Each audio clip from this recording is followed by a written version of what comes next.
You see, this is not a meaningful hermeneutical approach whatsoever.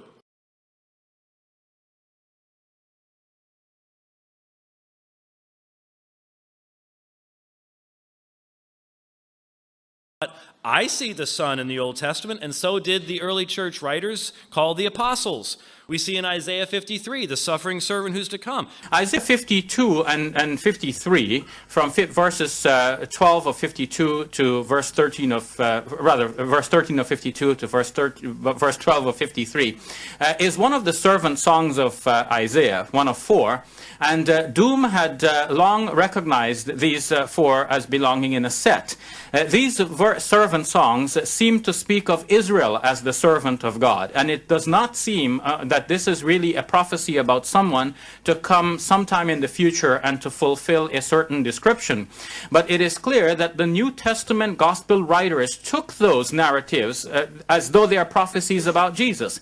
And in order to write the history of what happened to Jesus, they took those details from what they assumed to be the prophecy, and then they wrote the history in order to correspond to the supposed prophecy. So now you're looking at it and say, that's the prophecy and this is the history, and the two correspond. But now going behind the scenes, we can see in very clear detail, as demonstrated by Randall Helms in his book Gospel Fictions, the writers Matthew, Mark, and Luke, for example, went to Isaiah 52 and 53, they took certain details, and then they put that into the narrative as though this actually happened. You see, this is not a meaningful hermeneutical approach whatsoever.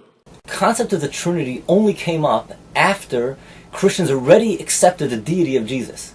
It was an effort, a philosophical effort to justify something they believed already, an absurdity they believed already. To believe a man is God, they had to come up with an idea of the Trinity. It wasn't that they first came up with the idea of the Trinity and then they said, oh, Jesus is the one that fits into the Trinity. Before Jesus came to the world, no one thought of the Trinity.